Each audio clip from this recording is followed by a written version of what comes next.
you got your phone, I can give you that PowerPoint thing on if you remember. Yeah. And you can work on it yourself and make it accurate. Now here I've changed the translations that I use just to kind of reflect that thing. This is what I would do if I was preaching, as a matter of fact. I would have to work first on the translations issue, and then I would change it and spend an hour doing it, but I would change it and then give adequate justification. And here's 3 different options for changing the word that gets the concept across. The warrior motion. His steadfast love conquered us. That would work. Or His merciful kindness prevail over us. That would work. Or His loving kindness won us over. That would work. I like conquered better actually myself, but there's other options to that. Okay? So bottom line is, what is the word usage in the context? And somehow along the line, they fail. They should not, the translators failed. They should not have failed, and show you why they should not have failed. Just look it up in the dictionary. Galar.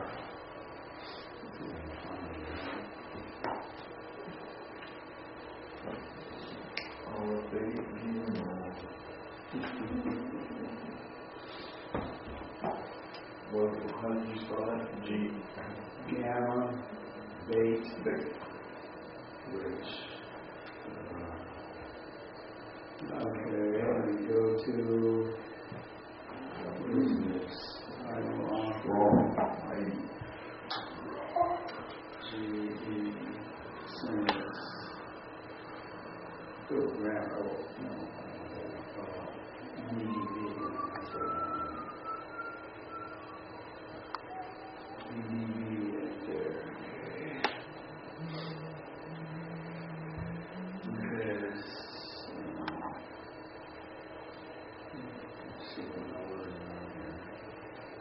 What psalm is that? Step 117. What is it?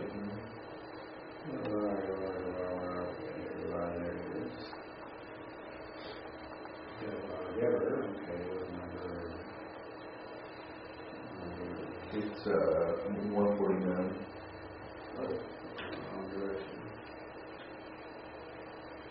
Okay, here, mighty and strong. So some of those translations picked up, okay, mighty and strong, that would work, it's strong. Be mighty and strong, used absolutely, meaning without any modifiers of some sort there.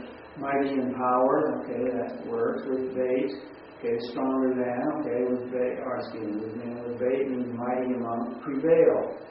It means prevail over.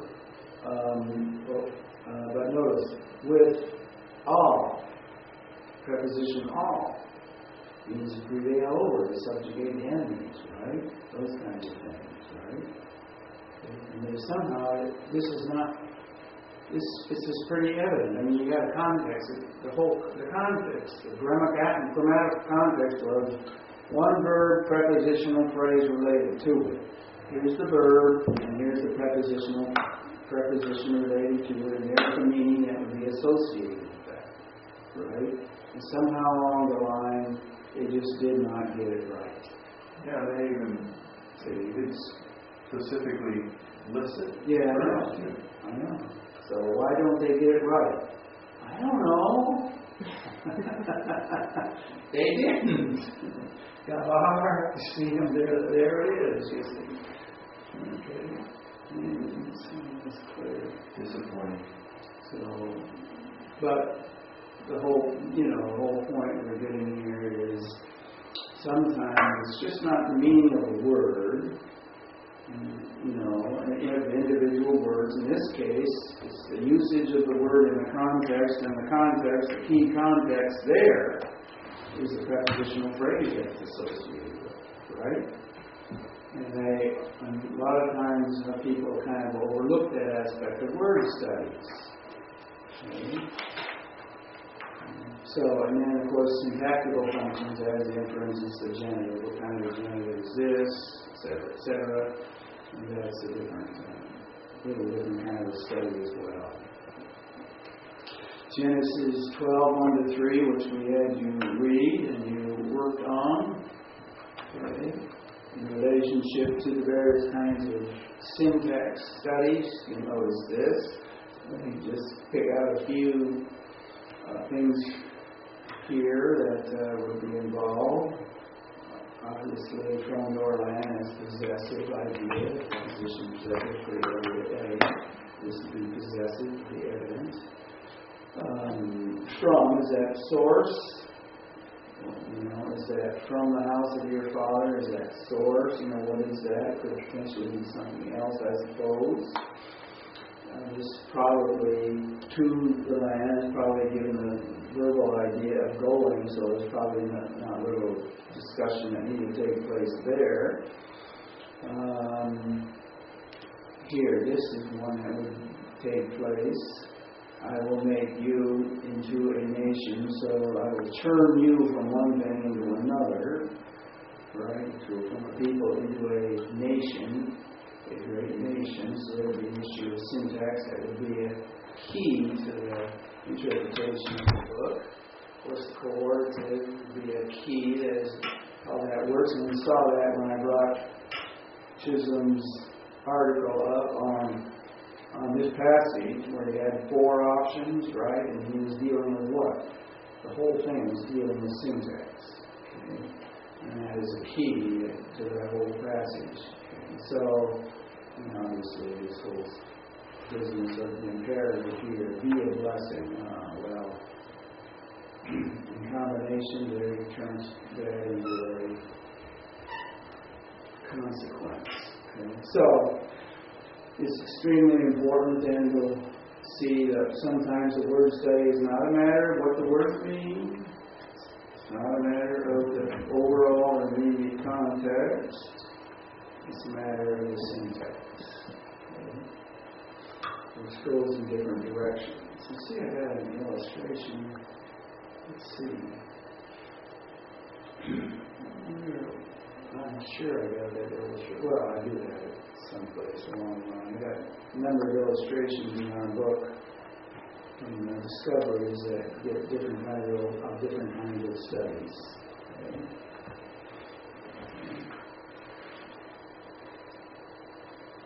So, we've got purposes for word studies. Well, the meanings of words, that's one. Usage of words in the context, that's another. Syntactical function of words, that's a third, right? And of these 3, which do we use most often? Probably the third, because we're doing syntax on everything. Okay, do that most often. Okay, and that's number 2 and number 3 are much more common that are needed more often than number 1. Yet number 1 gets the press. Gets most of the talk and people who are talking about doing word studies, doing exegesis. Okay. So here's the process now. To discover the meaning of words. How do you do that and how to do that properly? Well, we'll start with, we're trying to figure out the meaning of a particular word. Right? So we're going to start with etymology. Etymology is how it makes up what the words make up. And in our language, that's Hebrew, we're talking about the root of the word. Okay? And from that root, you extend off into different ideas or develop off of that root. Right? Okay, so you look up the root. Here's just a pattern now. Look up the root of the word in the Brown Driver Briggs. It's our main lexicon. You can look at the cognate materials given in the book for the root, but don't. And this is where mistakes is often made. People will say, "Oh yeah, well in Akkadian it means such and such, and use it in this context." That becomes a major illustration, when in fact there may not be any legitimacy to that. Okay.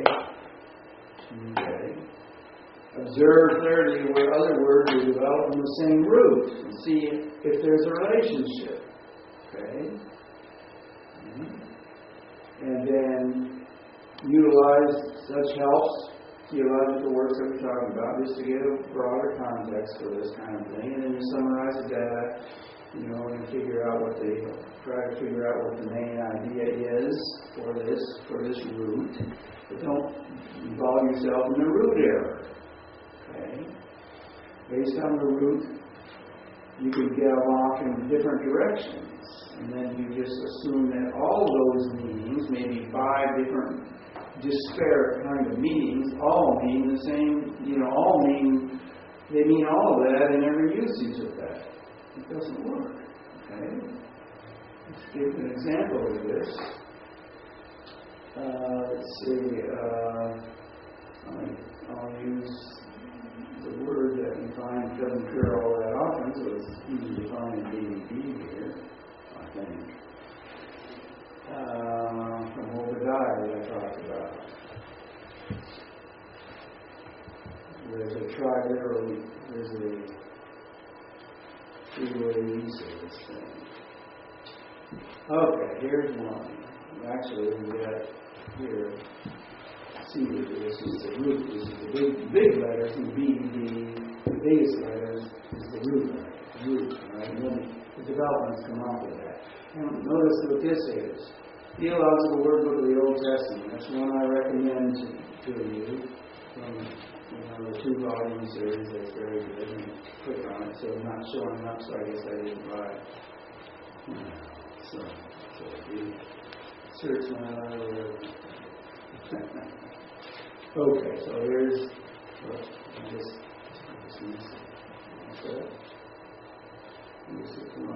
okay. Seer, to go as a delegation. Seer, hinge or pivot. Seer, envoy, messenger, seer, hands, hangage. Right? Root error would in part be based on this root, based on these words. Every time I see seer, I'm getting all those ideas. See, that's a crop. Here's another one. Idol. Right? I'm using all those words.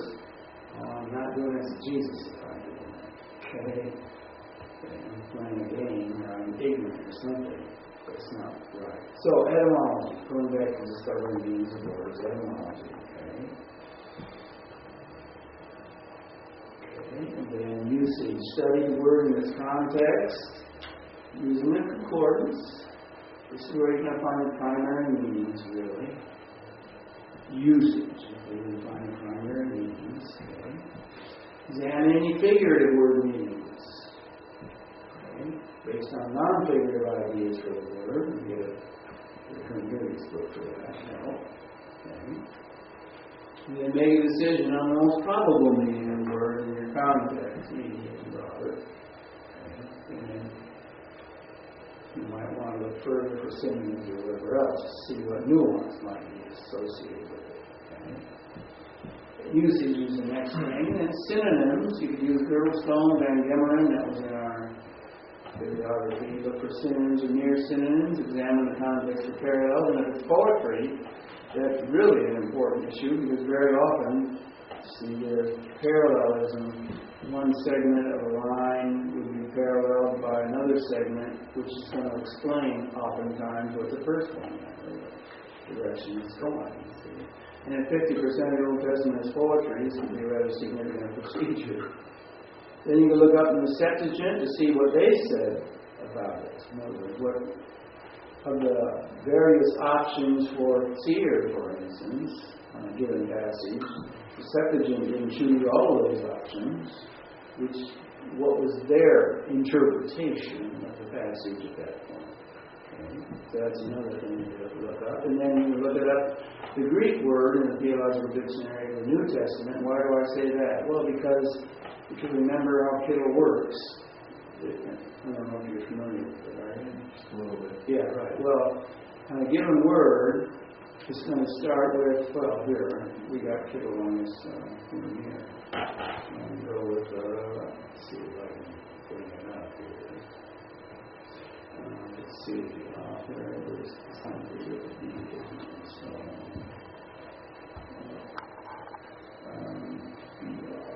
let's see, Bratcher, the oldest study wrong. Theological Dictionary of the New Testament. And given word, let's take a word. Let's use hell. Okay, this is giving you basic breakdown of the word. Basic breakdown of the word, that is grammatical breakdown, okay. And then it usually has, let's see if this one, okay. It usually has the Old Testament, or I see this one, the New Testament here. You didn't do a whole lot in the Old Testament. Well, let's take another one here. Let's see if we get better reading on this. General usage. And it usually will say, in the Septuagint, what it uses, what the Hebrew word uses for, usually it goes into the New Testament usage. It usually goes in this order.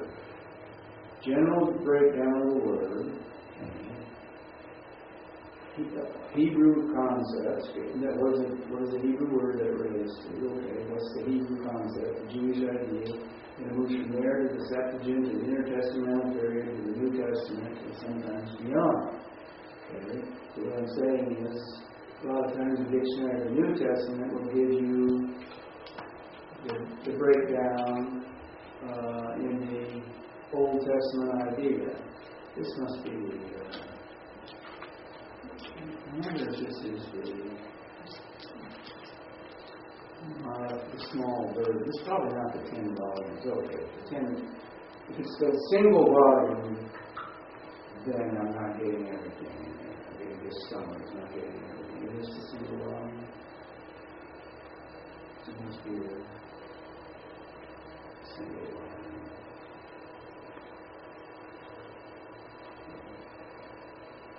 Volume prefaces. Preface volume. No. Anyway, the reason for why I would choose sometimes to look at the Old Testament, this word in that dictionary. In the Greek demon here, in the Greek and Hellenistic world, actually would even go beyond the main one. I think would go beyond the Jewish concept that they're not that here. Okay. So this one doesn't do it. So this must be the limited version, not the 10 volumes. Okay. So that's why I looked at it. Okay, here's an example of a word study based, and this is in your book here, on Torah. Okay. Common Old Testament word. Etymology. What do we learn from BDB on the etymology of Torah? Comes from Yara, meaning to throw or to shoot. Notice, in later Hebrew, it means to teach in the Vikios reading. You'll see an NH, if I'm reading this right. In NH, you'll see that, which means New Hebrew or later Hebrew in the BDB. Okay?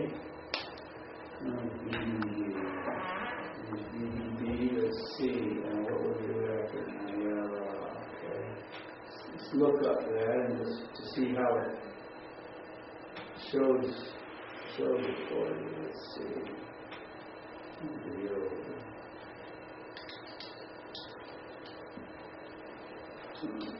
Okay.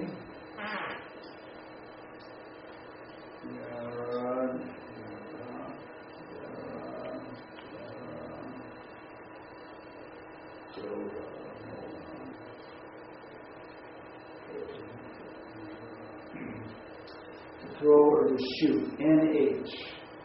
New. Late new.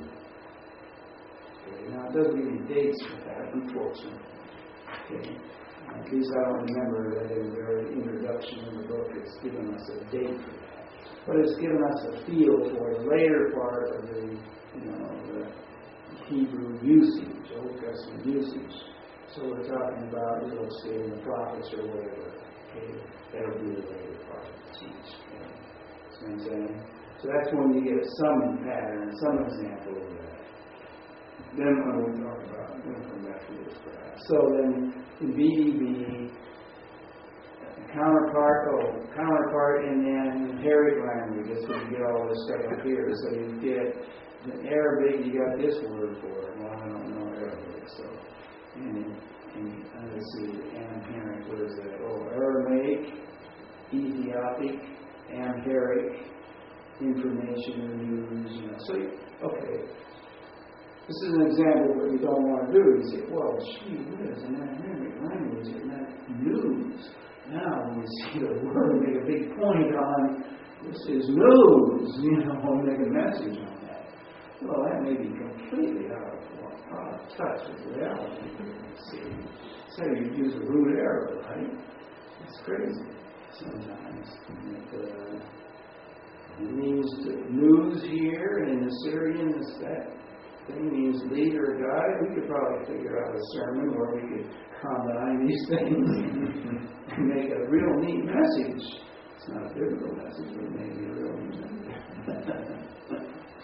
Okay, then you look at the various themes, if you will. Cal. 4 basic meanings exist in the theme in Cal. Okay, throwing something with the accusative direct object. Casting lots, of course, as an example, or casting an army into the sea. Okay. To set or lay a foundation stone. In Job, a pillar, we got examples of that. Okay. To shoot arrows, we got examples of that. And then a derived meaning there would be an archer.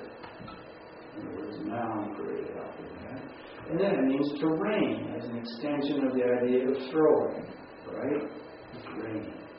So in the 4 basic ideas are throwing something, setting or laying a foundation, setting or laying to shoot or to rain. You don't want to bring all 4 ideas in any context. Okay? It's not going to mean all those things. In the Nifel, here the Cal idea of shooting is seen passively rendered shot through. Check that out. Hipfill meaning has a wide range. To throw, followed by a llama. Notice that's important to follow the syntactical pattern that's given here. To throw, followed by a llama of direction. To shoot arrows, again, that's similar to rain in Hosea. To point out something, which 5 leads to the idea of instructing or teaching. Done by priests, by God, by idols, right? So that's kind of a little difference in the issue, although there's some connection with Cal and a few of those places. Other words from the same root. Here we don't want to make the root error. And derived from the basic underlying root comes the idea of rain. Okay. And then mora can mean rain, but it can also mean teacher.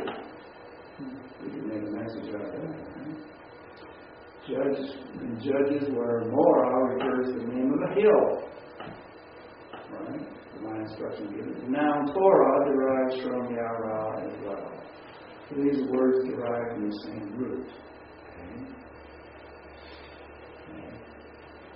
Old Testament usage, we're working on Torah. That was our primary word. Feminine, 3 basic meanings. First and most common speaks of instruction. Use of human instruction, divine instruction, body prophetic instruction, etc., etc. Okay. Second means law. Right?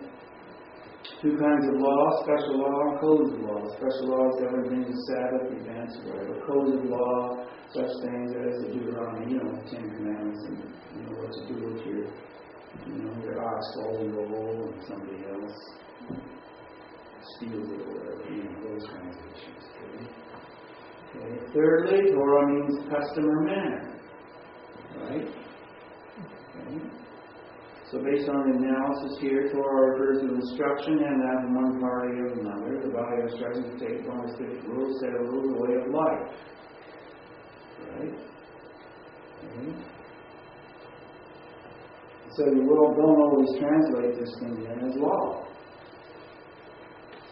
Synonyms for this exist in the Old Testament. I'm working on Psalm 19, they all occur there. So I have to do a list of work. There are these words here, various synonyms. Okay. A decree, there's one synonym, means a decree, commission, law. Another one, right from Kakak, statute, portion, testimony, a dut, precept, charge given to someone, or command, and awe or reverence, yara, that's the word for fear. And then judgment, decision, etc. Septuagint usage uses the word nomos to translate Torah.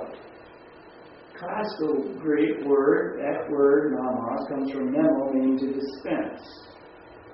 Okay. Now we're doing word studies in Greek, right? You get this from the dictionary of the New Testament. As a noun, it then refers to a pasture, a district, anything assigned to a custom, to a law, or an ordinance, or to a song. You can use a song. Okay. Wide range of usage for nomos. And then Girdlestone, which we had in our synonym book, makes the statement that nomos is an imperfect Greek counterpart for the Hebrew word. Right? So when you come to the Hebrew word and find out how the Septuagint translates it, you've got to be careful with that thing. Okay? Koine Greek, that is New Testament usage, is less than classical Greek or the Septuagint. New Testament often appears in a technical term of the Mosaic law, or the Scriptures generally, as well as the law of Christianity. In a technical sense, it resembles a second meaning of Torah, the Hebrew idea. Special laws or codes. In a less technical way, it refers to law in general, to a rule, principle, or a norm. It doesn't refer as much to the process of teaching than instruction in that sense.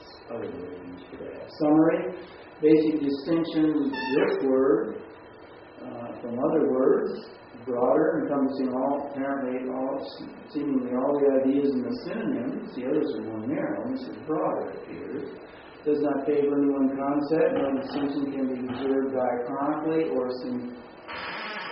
synthetically. It says, I guess spell that, right? Synthetically? I don't know. Did I get spelled right or not? Huh?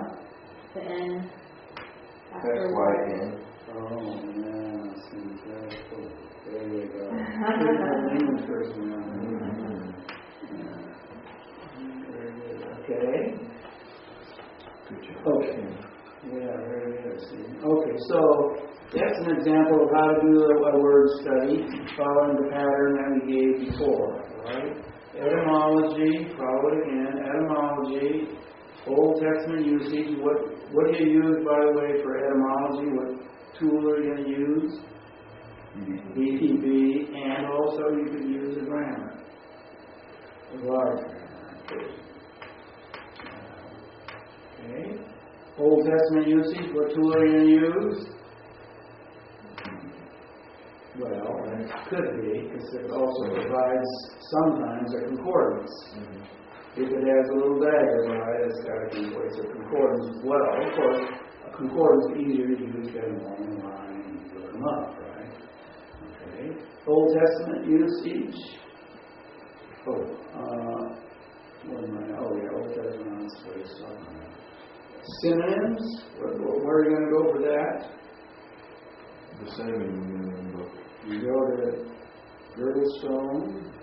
You can also go to Vines.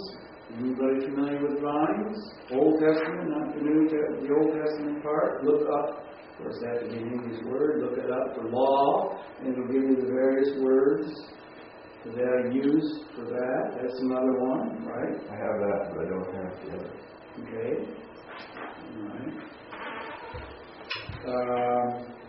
You can look up in the Theological Word Book of the Old Testament. Oftentimes it'll give you synonyms, connections there. Okay. Of course, there is some, if it had, it doesn't have all the words. Septuagint usage, what Septuagint are you going to use? Well, the also is your cheapo one. I mean, it's a good volume, but for it. Let's just use that term. Okay. But also you would need to be able to figure out where in the Old Testament it's used. Well, it's Little Scott. Liddell and Scott will give you the the meaning of the word, that's right, the Dallin Scott, the classical Greek lexicon, or the New Testament lexicon would be on the D-Day. Okay. But also you need a concordance if you're going to figure out where the Old Testament word occurred, right? And also it has some other guys to tell you which words it's translated. Hebrew words, that is. Okay? So you could see that it occurred right at the very beginning of the volume. I don't recall whether I got that some right back in my library or not.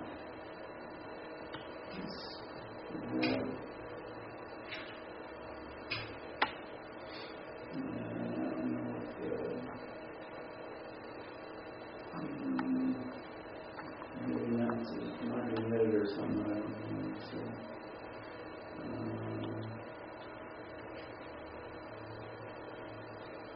let's see, concordance or something. Concordance is not right standard, forget it. Great Old Testament, let's see, well, I don't want to search for it right now. Okay. Maybe it was Paul's shelf. Okay, second usage. And then, of course, you summarize it, and then you ultimately come down to making a decision, okay, as to how to understand it. Okay? Determine word usage. Involves a review of Brown Driver Briggs lexicon. To see the range of possibilities. Now, the issue here, you see, is, we know what this means. There's no confusion as to what this word means. It just means more than one thing. That's all. Okay? So we need to figure that problem out. So you start with, get that range of meaning possibilities there. Then you got a Hebrew concordance there to see where the usages are, to see usage again. And you can look at secondary sources, or the Septuagint, or the Vulgate, or somebody will tell you how they saw of the various possibilities, how they determine which one they determine for a given context, right? And be aware, cognizant of the possibility of double entendre, meaning what again? Double meaning. Okay, in one case that I know of anyway, have a triple meaning. Okay. So that's how you determine word usage. So, okay, here's an example of this. But I'm going to take a break first before we go to this. Let me go back and too much coffee. We open up. Okay, so now we've got.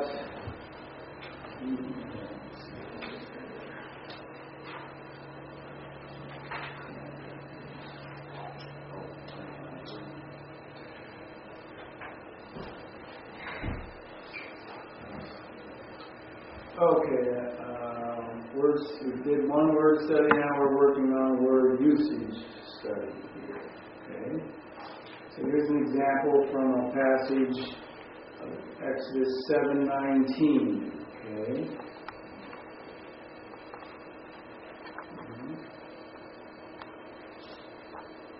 Then the Lord said to Moses, "Tell Aaron to point his staff toward the waters of Egypt."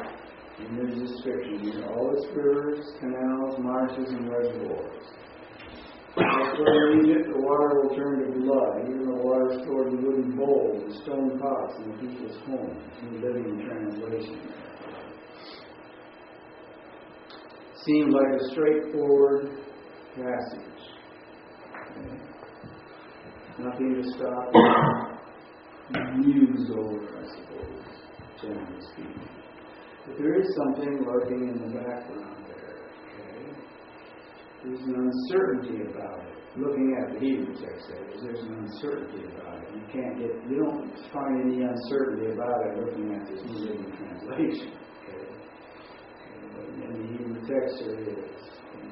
So what is the issue, you ask yourself? Is it word, syntax, what is it? Yes, well, it's the term reservoirs that seems to be questioned.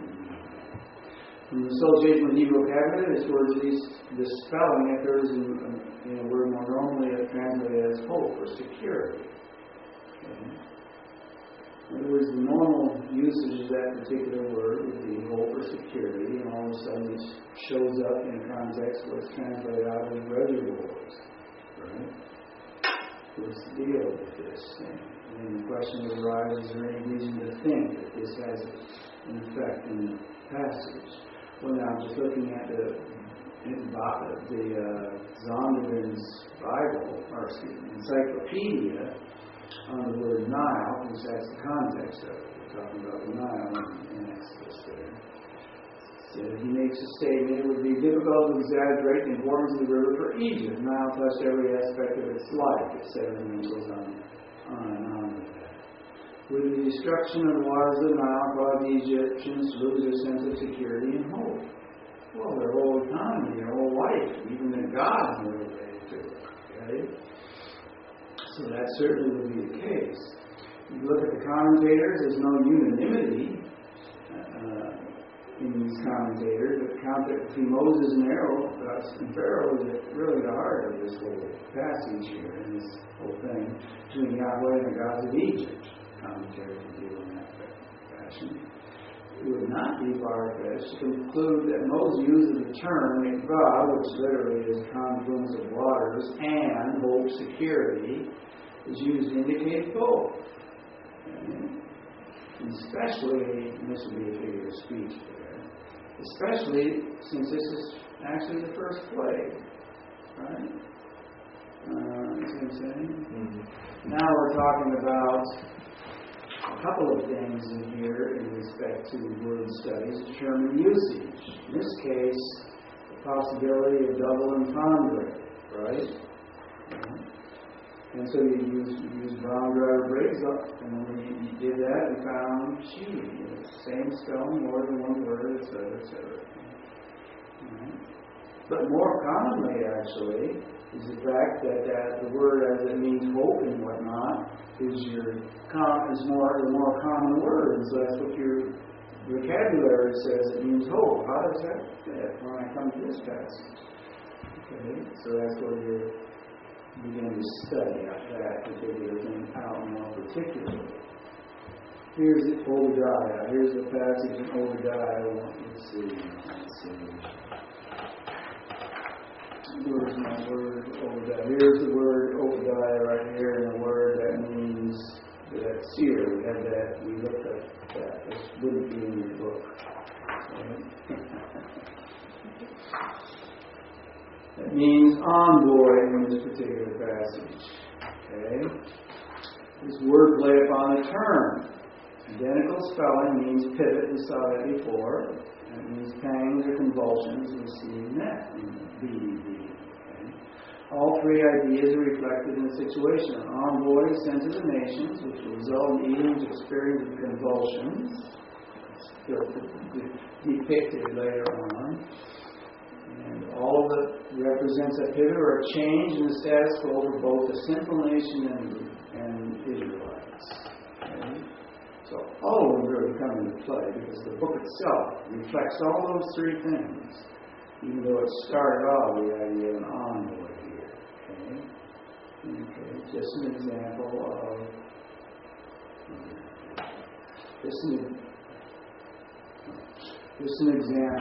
word usage. Go to BDB, find out more than one meaning it says. Okay? Now, it's not always this way with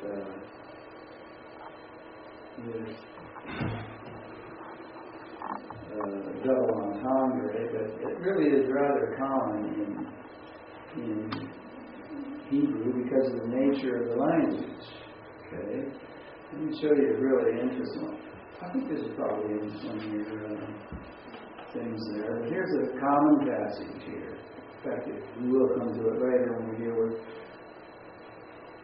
figure language, I guess. But the common passage says, righteousness exalts a nation, but remember what the rest of it is? Sin is a disgrace for the people, something to that effect in translation. Right? Well, righteousness exalts a nation, doesn't have a problem or a question about it, but there's two words in the second half of this. The word that means disgrace, and it's translated disgrace, is a common word, very common word, that is the word chesed, which means loving kindness, faithfulness, however you wanted to translate that, covenant faithfulness. And chesed is used, see, it's the same word, basically the same spelling, same sound, and the word is only used twice in the Old Testament in this context. Okay? But any Hebrew or anybody reading that would not start with, disgrace. They would start with loving kindness. And then the other word in there is chatat, sin. But also, that's a meaning that you would think of, right? But also, a secondary meaning for that, same spelling, same is sin offering. Right? And so there's a play upon both of those words. And we'll get to this at a later time, but the bottom line is, that's an example of word usage, if you will, right? That comes into play very strongly for the interpretation. And there's no translation that I know of that understands that verse properly. Because the punchline is in the relationship between the two, the primary and secondary meanings of those two words. And that's the punchline. There's a third line, that's not in the text, of course, but it's related on the basic primary and secondary meanings and their interchange. We'll get to that at a later time. But no translator I've ever seen has adequately understood that passage.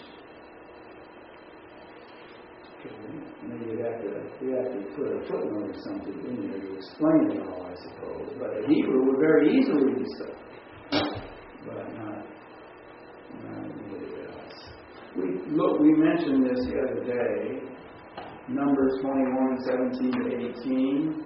Most translations separate the final line, which is from the wilderness to Matanah, right? Part of the itinerary there. Without the last line, however, as a part of the poem, it's almost a meaningless poem. Because the last line carries the theological weight of the whole thing, And getting into that. So, Matanah, as again, now, meaning words, Matanah is a place name.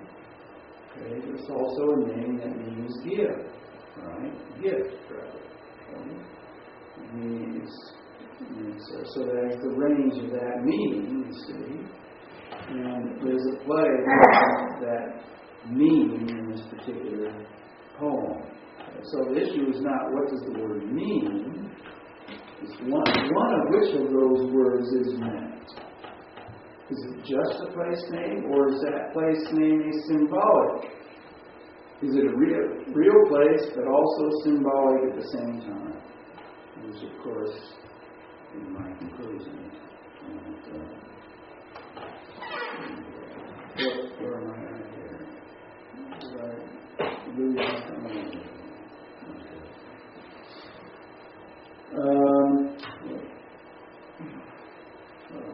Let's see.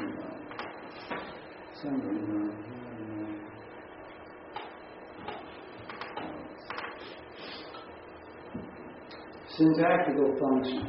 The difference to determine the syntactical functions. What do you need to do that? Well, you've got your syntax book. That's one thing. But what you need to do is discover the range of meaning possibilities again. Now, like I said before, look, we didn't memorize all the possibilities of the genitive or the perfect or whatever else. We became aware of a range and kind of a feel for what is an issue within that range. Well, very often then we have to look up the list to see what the range of possibilities are. And we did this yesterday. We went through a whole list and said, here's one option that's viable, here's a second one, maybe three viable options at this point, for this particular context, right? What happens after you get the range? You get the three possibilities that are valid.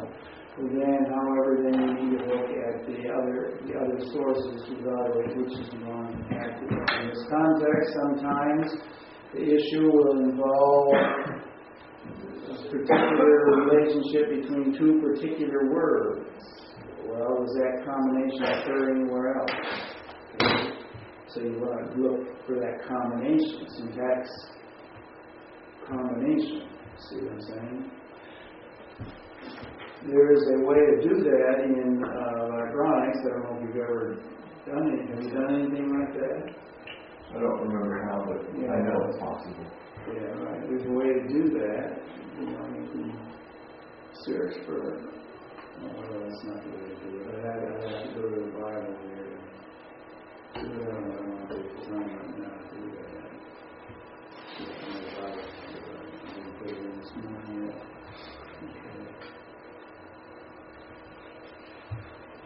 Okay, let's see. Genesis. So we got the Bible in there.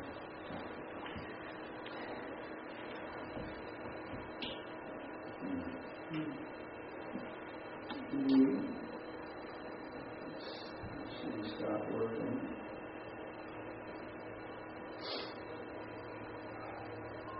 It's not a horsepower, isn't it? I should have put a single verse where I did that, but the whole book of Genesis.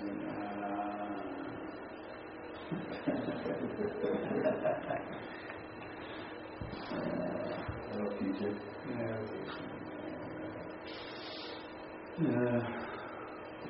Well, I have to stop to see the thing. Go to lunch. Huh? I'm going to go to lunch.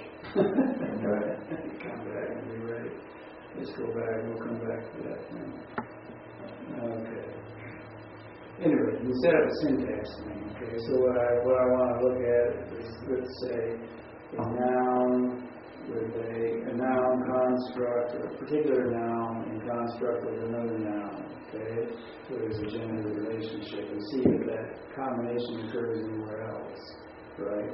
And I can look at it, see if the context then is clear as to what the syntax relationship would be. Are the same three options applicable in that other context, you see? And you see if there's any kind of a constant use of that. I mean, you've got at least some other data that says, this is kind of the pattern for this combination of words and graphically, and then you got some way to evaluate or prove your point that you're trying to make. Yeah.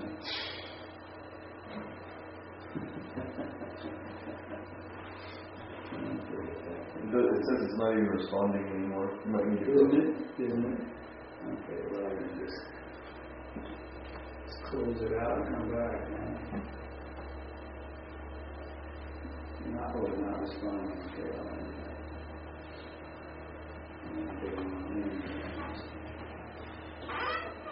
Let's go. So, here's an example that I just showed about the warrior god thing. I had it on PowerPoint. Here's various translations. New American Standard Bible, a good one. The steadfast is his kindness. Here's New American Standard. We had that one on the thing. For his loving kindness is great. Here's an Amplified Bible. His mercy and loving kindness are great. And you could have added 17 more options there after. His love for us is strong, which is a good news Bible, but great is his love toward us, is NIV.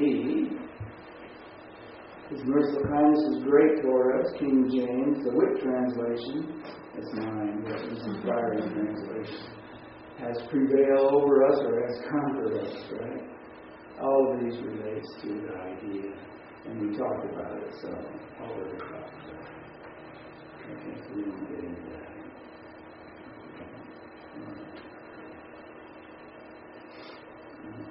Sun's still working.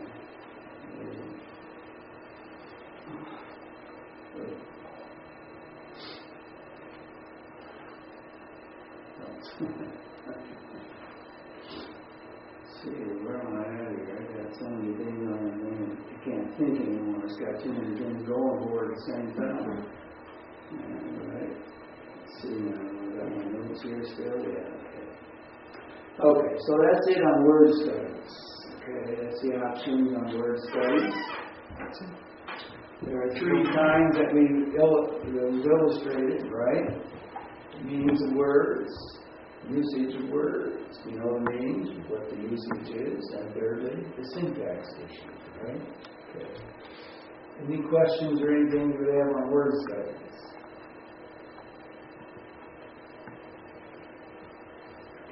becomes a rather significant part of our exegetical process, but it's not the whole process that some people seem to think it is.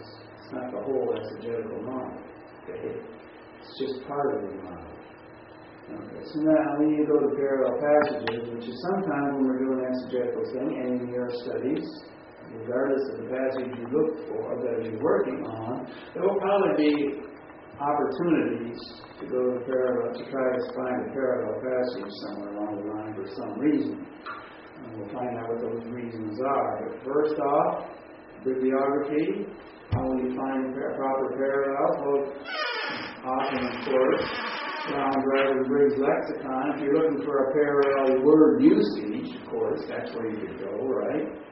Because the word will be there and tell you where it shows up, and the concordance does the same thing, okay?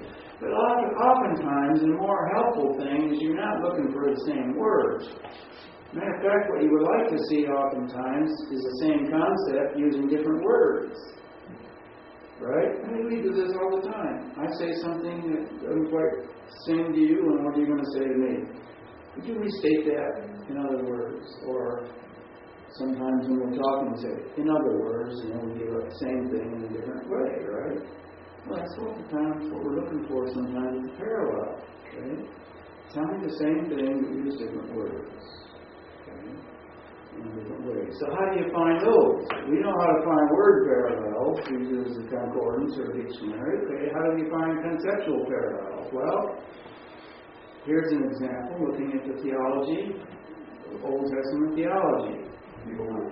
The oldest, in this case, is the Old Testament. That's his word for it now. He uses that because he doesn't want to imply that old means no longer valid. Roland the Bow, Ancient Israel, I like those two volumes, kind of important two volumes. And a good index, so you look it up. What's your issue? Well, the issue might be something like, if you were to use the passage, for instance, that you suggested you'd like to find out about that Acts, right? Well, there's a section there that talks about the sons of the prophets. What? You see, is this the real children, or is this, what is this? So you'll see what that concept is all about. So you could go to one of these to look up that in the index, find out what is that concept, okay? So that's a good way to find that kind of stuff. And here's an evangelical biblical theology. This theology of the Old Testament is not as extensive as some others, but it has a pretty good way to get to some of that information. Okay? Conceptual parallel. Purposes for doing this. Scripture, interpret Scripture. We've heard that before, right? Okay, well, that's a pretty good idea. Let's see. So, sometimes there are issues that are in the background, right?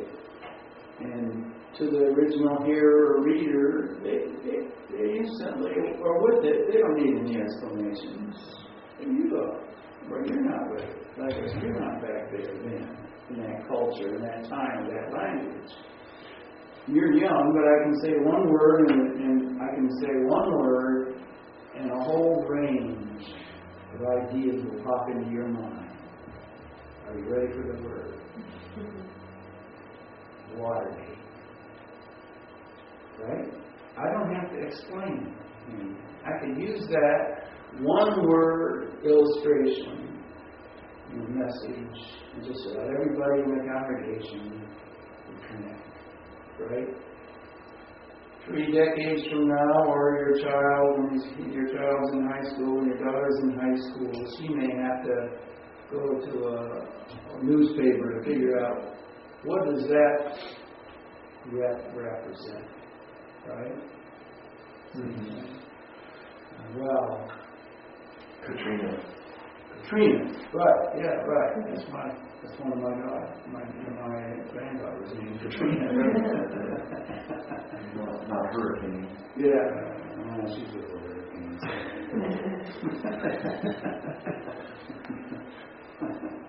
Okay. So anyway, so there's these background issues in the Old Testament, and almost every passage, any of those passages that we mentioned, for you to work on, the ones that you might want to work on. There'll be some background stuff that is unstated. Okay?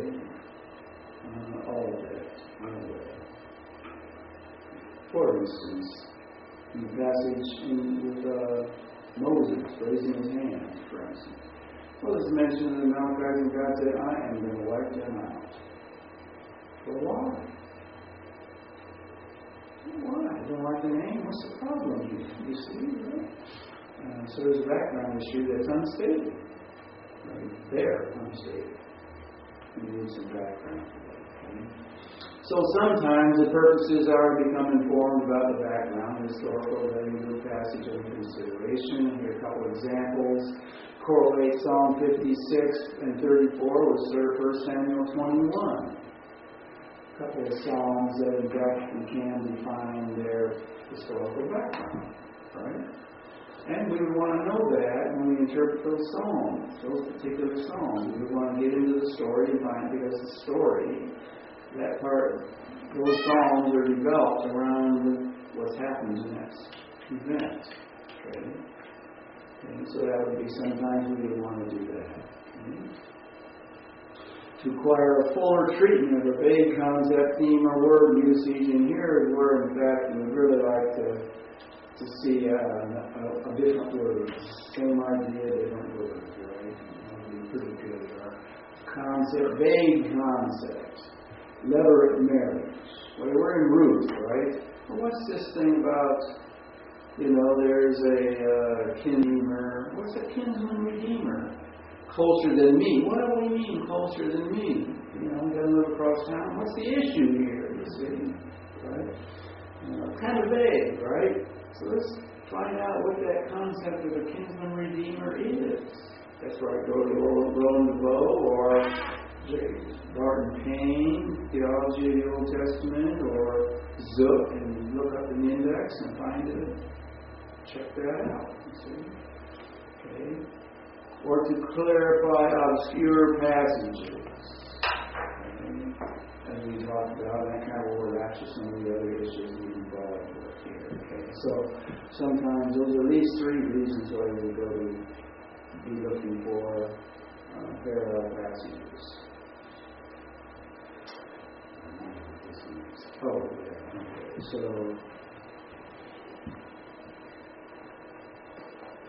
it keeps adjusting these cameras to the side of the print. I can change them. Okay. Sons of God and the daughters of men. Okay. Now, difficult passages. I just want to point out how in this particular article, what he's doing here, how he's dealing with this. And here's the various views of this. One, merging the ungodly Canaanites with the godly Sethites. One view. That particular Genesis 6 passage, right? Okay. Major support is context of chapters 4 and 5. Okay, so there's immediate context there, right? And he also takes it to Genesis 3:15 as some sort of a parallel connection, if you will. Okay, that's one way. That takes to that particular passage there. Next view is despot interpretation. So these are despotic rulers of some sort. So how are you going to justify that? Notice God takes it. So there's a parallel where there's a despotic ruler idea in the Old Testament, right? Whereas the rulers are called God, so to speak. So we got a couple of Psalms passages where that kind of thing occurs, right? Okay, a few other options there, parallels that you can go through for the concept that it's after at that point. Or the fallen angel interpretation, right? You like that one, right? Okay. So one of the places they go for that is where, there's a passage of the fallen angel concept in Job, right? So he's using Job. Okay, a couple places in Job he's using. Here's a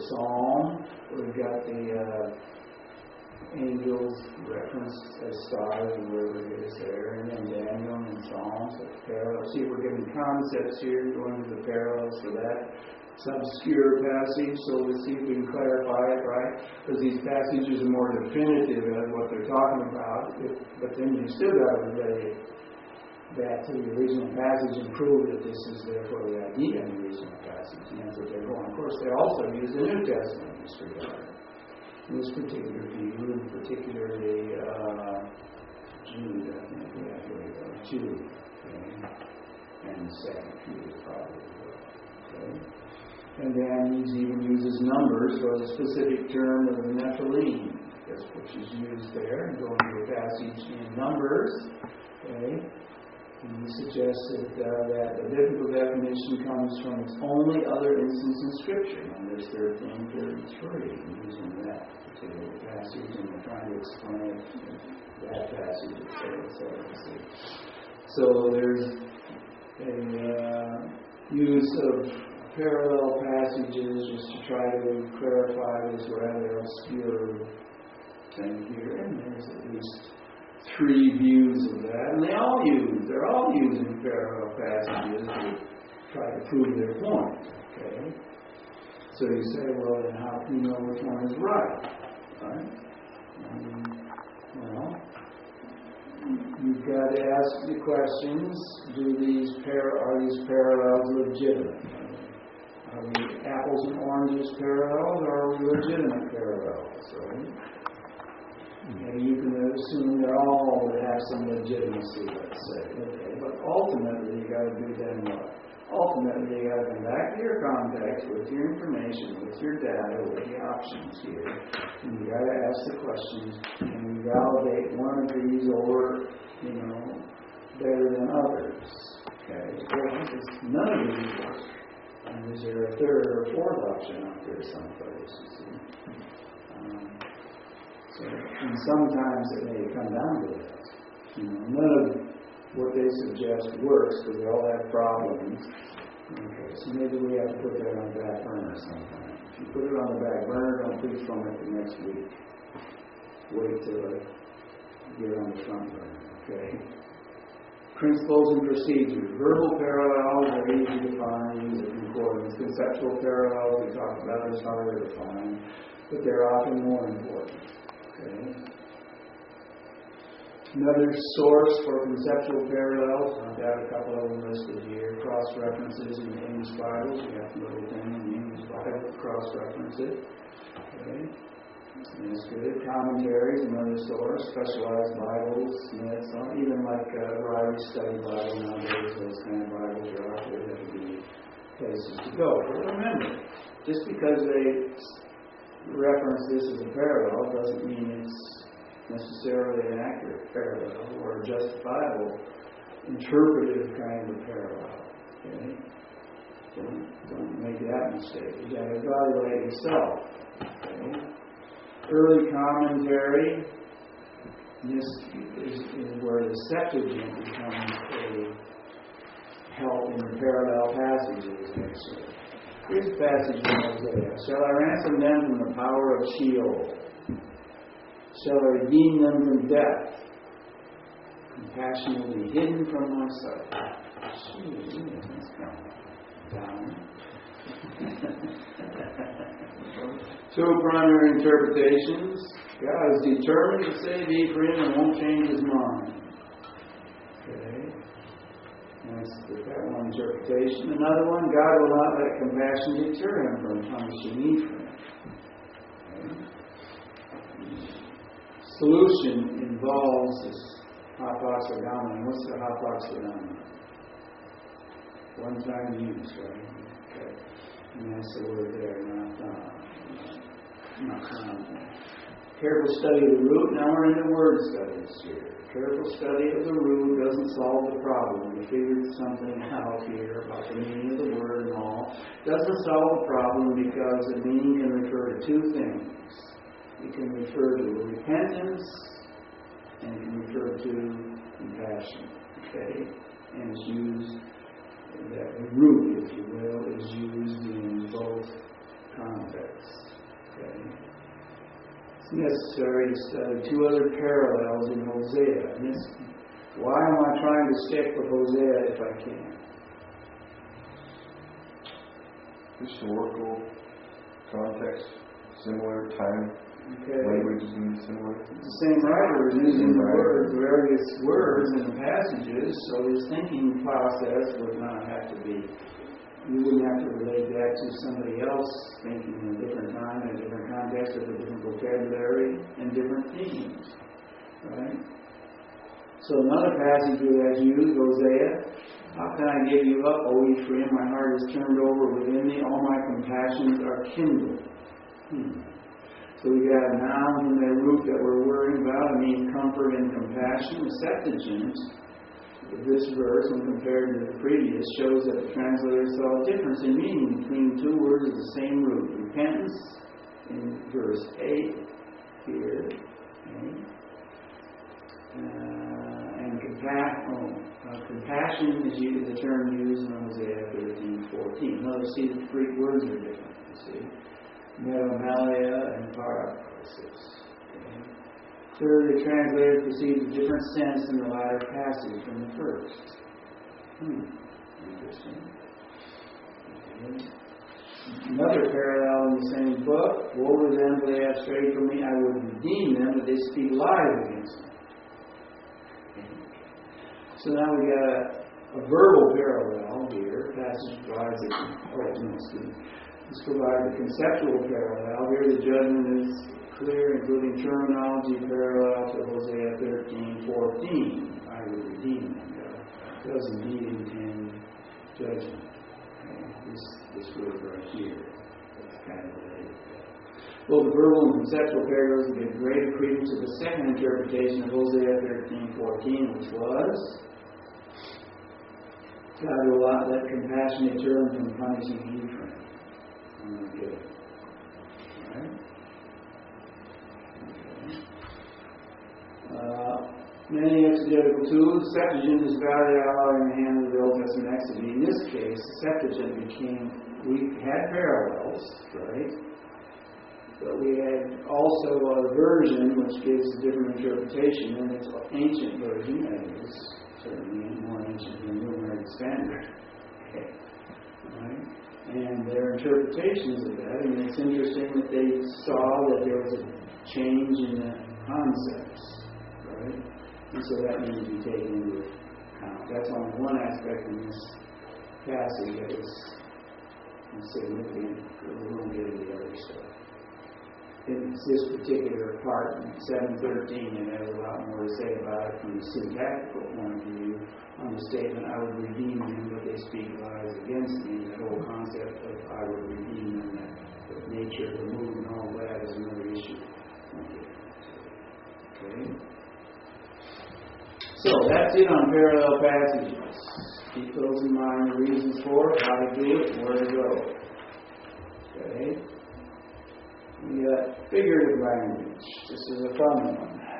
I'm going to call it fun. But figurative language is quite interesting, and since there's so much poetry in the Old Testament, there's an awful lot to look at. A lot of times it'll come into play. Okay. Bollinger is a key book that deals with figures of speech. I'm breaking it down into two different kinds, as he does, of course. There's figures of speech that are things like simile, and there's figures of speech that are things like chiasmus, that is just simply arrangement of words. Okay? There's all kinds of words. BDP, that's in fact, I ordered that in my electronics, so I say that in the but it's also from CBD, and it's a nice Bollinger. Yeah, easy book to use. Yeah. Well, I say easy book to use. The book itself has a couple of frustrating elements, and one of those is some of these figures of speech are only one page, and the next page is another one that goes on for 10 pages. Every time where there's a page where it introduces the figure of speech, it doesn't put a number or a page number on it. I don't know if you notice this or not. So you look in the index, for this verse, go to page number, 473. Oh, gee, sometimes you're looking for 473 and it's in the midst of a bunch of pages that don't have numbers on it, so you got to go back. Oh, 469. Okay, 470, 471. Why they did that? Who knows? They went on for a process. Should have paid them. Okay, so anyway. Another book that is helpful with this is Introduction to Wisdom and Poetry, the Old Testament by Mary, 1995. Also, you've got a source. You've got a source of Cracking Old Testament Codes. Okay, and he's going to deal with some of this business of poetry. Reading some of that. Okay. Definition and outline. Generally, a figure is simply a word or sentence thrown in a peculiar form, different from its original or simplest meaning or usage. Okay, it's fine. That's pretty general. All language is governed by law.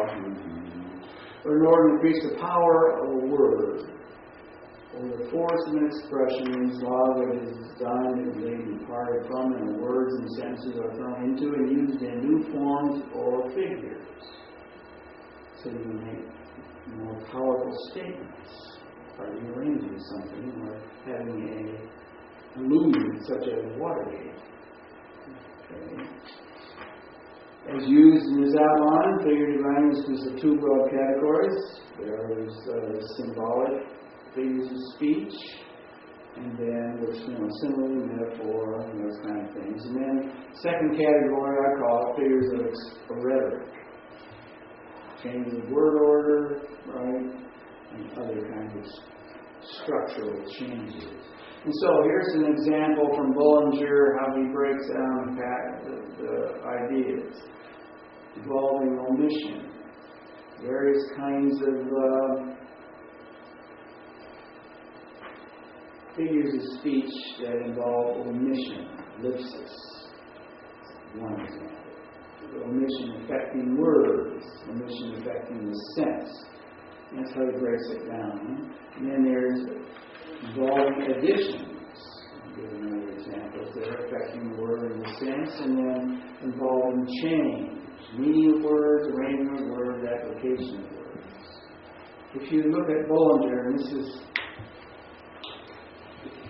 is a place to get a feel. Here's a real problem with figurative language.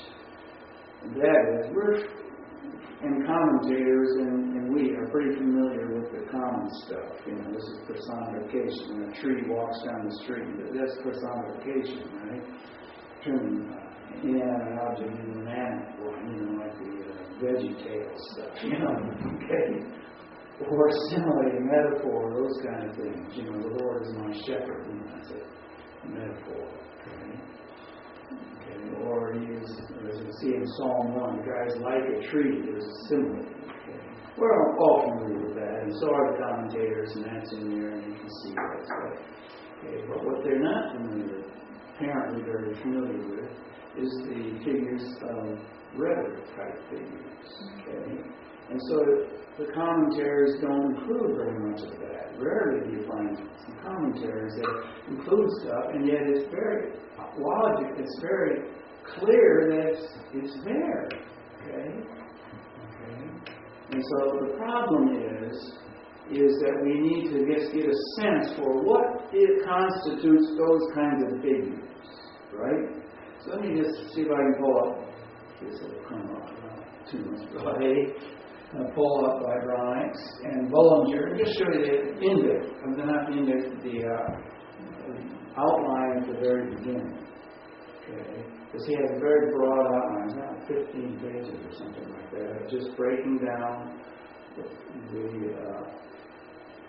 table of contents, so to speak, of these figures of speech. And so it'd be very helpful just to look through those to get a feel. You're not going to remember all this stuff. I mean, there's hundreds, if not thousands, of these things. But you get a feel for what constitutes a figure, if you will. All right, Ethelbert, where are you? That's his first name. This is the book he wrote, but he wrote some weird books too. Okay. Human speech. Okay.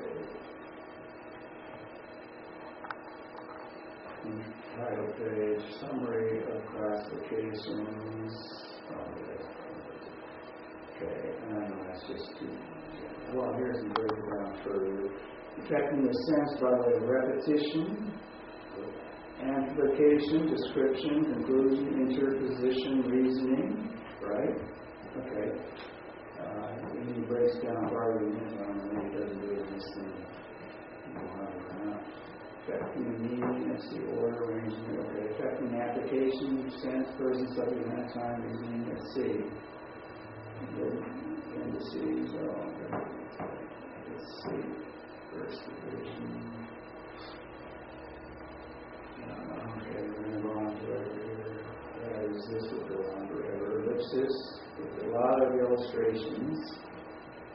Absolute ellipsis, breaking down various kinds of relative ellipsis or repetition.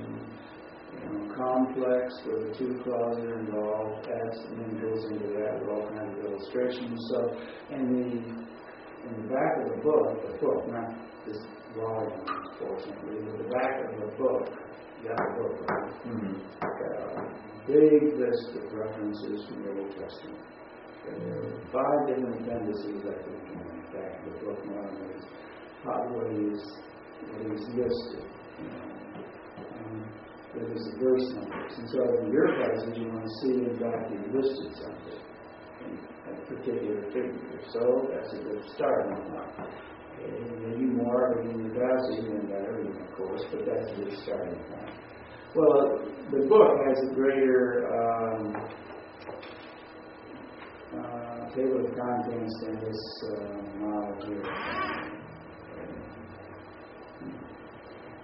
So let's not mess with that any further right now. So principles and procedures, okay?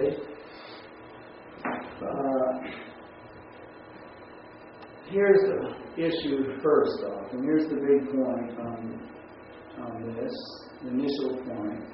You must be aware of the varieties of figure language. If you're not aware of the varieties, you're not going to be sensitive to it and won't sense that there's something there. Okay? You'll be oblivious to it all. And then be awake to the possibility that the writer has included it in the passage that you're studying. Okay? Those are 2 issues that are really very, very basic. And the biggest problem is the awareness factor. Since we're not in commentaries and whatnot, books on interpretation don't do much with this. These kind of figures, the awareness is a real issue. And once you become aware of the figure, speech is there, right? Then you got to ask the basic questions. Say, how does it work? Bollinger explains how all these figures work. Let me just go to an example. It's just repetition. Right? Actually, let's go to the very beginning of that. Ellipsis here. Here's what he does. This is an example of how the book works and what we need to do initially. He gives you what the Greek meaning of the word is, whatever, okay? Figure is so called because some gap is left in the sentence, which means that word or words are left out or omitted. The English name would be omission. That's pretty basic. The figure is a peculiar form given to a passage when a word or words are omitted, words which are necessary for the grammar but are not necessary for the sense. Actually, you can figure this out when you start working on diagrams, some of it, right? The laws of geometry declare that there must be at least 3 straight lines with enclosed space. Okay. So that the laws of syntax declare that there must be at least 3 words to make a complete sense, or the simplest complete sentence. Okay. And so if you're missing one, right, then it's not all there, it's elliptical. Okay. Now the question is how it works. Missing something, right? And the question is, how does the figure what is the figure intended to do? When you leave something out, what is the figure intended to do? Okay? Notice this, the omission arises not from want of thought or lack of care or accident, but design. In order that we may not stop to think of or lay stress on the words omitted, but then dwell on the other words that was emphasized by the omission. Okay? In other words, the words that are left out aren't point number one in your message. Okay? The words that are there are what's being emphasized. Okay? And he gives an example of Matthew. And he commanded them all to sit down on the grass, took 5 loaves, 2 fishes, looked up to heaven, he blessed and brake and gave the loaves to his disciples to the multitude. Okay, which is some things are left out of that scenario. Okay. So the fact there's no sense in the latter sentence. Okay. Gave loaves to the disciples. Here's the sentence. And the disciples to the multitude. There's no verb in there, right? Okay. There's no verb. The verb gave is omitted. What's the point of it? The verb is omitted. Why? Because we're not emphasizing the giving as much as what? In this case, Jesus gave the disciples to the multitude in the sense of their ministry. So, at least that's how you should have said it. So this at once serves to arrest our attention, cause us to know the figure employed, observe the emphasis, learn the intended lesson. Why is it there is a key thing we need to do. Okay, we need to ask. When we discover a figure, we need to know how it works and what's intended to do. Okay? Right? So once you figure out how it works, how it functions, what it's intended to do. After you know how it works, what it's intended to do, then you put it in your passage to find out what it's doing there. Because it's going to affect the meaning and interpretation of the passage. Right? Okay? So that's what we need to do. I like Bollinger's statement here. This is always that is the use of these figures is always for the purpose of giving additional force, more life, intensified feeling, and greater emphasis. And that's what we're looking for. Okay? Now here's that proverb that I talked about with the missing punchline. Okay? The figure is called amphibologia. I'm going to say that 3 times real quick. It's firmly in our minds. No, it's not. Okay? Refers to a figure of speech wherein one word in the context has 2 meanings and where both are recognized and used. Okay, now, number 1, what am I doing? I recognize there's a figure. Actually, it wasn't too difficult to figure out that there's something going on here, because when you read the passage and use the common words, the whole thing makes no sense. Okay? So there's something going on there. But secondly, what is the figure and what is it? How does it work? Okay, so what is it intended to do? That's what I need to know initially. And I come to my passage. Okay. Notice, this figure of expression, if not seen, the passage is truncated, can lead only to despair. It's a pretty pathetic passage, verse, frankly, if you don't see the third line. Okay. But if you see the third line, then you got a powerful proverb here. Here are the words that I mentioned before. Chatat and chesed. In this text, they have 2 senses. Chesed means disgrace and loving kindness. Chatat means sin and sin offering. Okay? Because these go back a couple to the recognition that the primary meanings are loving kindness and sin. That's the primary meaning. So that's going to come to your mind first off. Right? And so if Hebrew reads that, there are 4 ways to read this thing. If Hebrew reads that, this is what he initially reads. Loving kindness exalts a nation, that's no problem. Then he reads with the primary meanings. Loving kindness for people is sin. Non-compute. Wait a minute. That doesn't sound like a Christian point of view here. Doesn't sound like any point of view that's from the Bible, loving kindness is sin. You see? Or the next way to read that is to say, well, let's go to the secondary meanings then. The secondary meanings of both words will be, but disgrace for people is a sin offering. Now wait a minute, that doesn't compute. Okay? It just doesn't compute. Right? So let's do it differently. Let's go to the secondary meaning and the primary meaning, right? Disgrace for people is sin. Okay, now we've got something that makes sense, and that's where the translation stops. Right? Typically. Okay, but you haven't read the fourth option yet. Loving kindness for people is a sin offering. Now we're confused here. I mean, really get some positive view here. Only 3 and 4, that is readings 3 and 4 making sense. Okay. Problem with the verse is that the English Bible reader doesn't know that the words have different meanings. So that the interpretation is tied to these sense variations. Okay. Hebrew reading the text would initially read number 1, using the primary meaning. We did that, right? And that makes no sense. He would recognize that this makes no sense, would arrive at number 3 eventually. Okay? Using the secondary and primary meanings.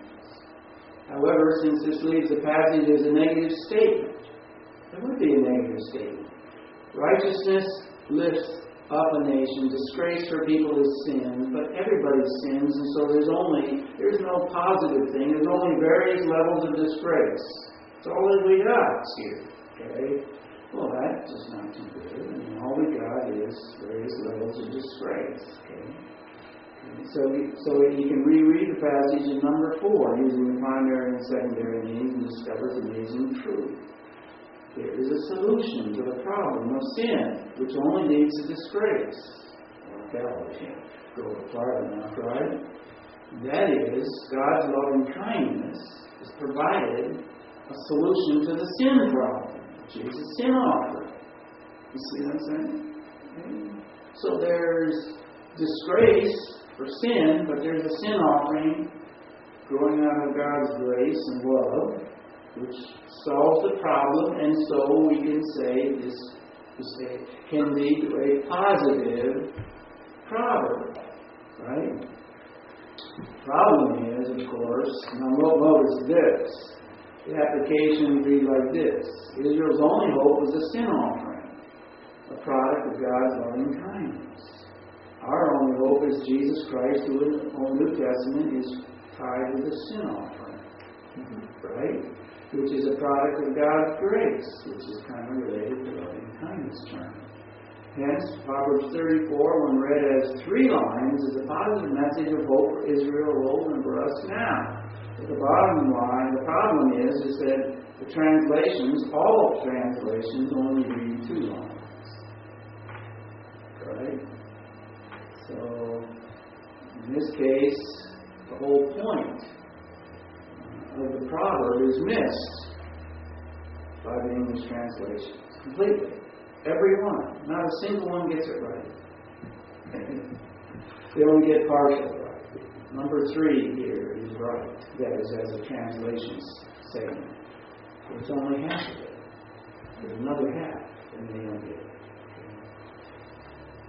So there's an example there where the punchline is not even stated. It's in the relationship. Okay.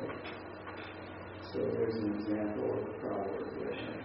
There's repetition here that does occur. You do find this in translations. If it's the same word, then they should be able to repeat it, right? And very often they do in several of our translations. But here's another issue that occurs in translations. One of the reasons why translators use synonyms is what? Why do they use synonyms? Why do we use synonyms when we write stuff? Further explain. Okay, sometimes. But we just don't want to be boring. That's right. We don't want to be boring by using the same word 15 times. Right? Mm-hmm. But if the If God said the same word 15 times, He probably did it not because He's a bore and couldn't communicate very well. That's because He wanted to emphasize something. Okay. So, and the King James was notorious for using synonyms. Some of the other translations are actually do use the repetition. And it should be, because it's a figurative expression. It's used for a purpose. It's there for a purpose. Okay? And there's one example in Isaiah where it occurs, and here's the underlined is where these synonyms occur, where these repetition occurs. Because of the greatness of His might, strength of His power. Okay? Then we got another series down here. Do not become weary or tired. Power, weary, might, weary, tired, power, tired, weary. Okay, right? And those are there for a purpose. And what we have is up above, we have these are characteristics of God, which then in the latter part are transferred to us. Okay? And most of the repetition works in this translation, New American Standard, but I had to adjust it a few times because they decided to use a synonym and to reverse something. It doesn't make any sense. Okay?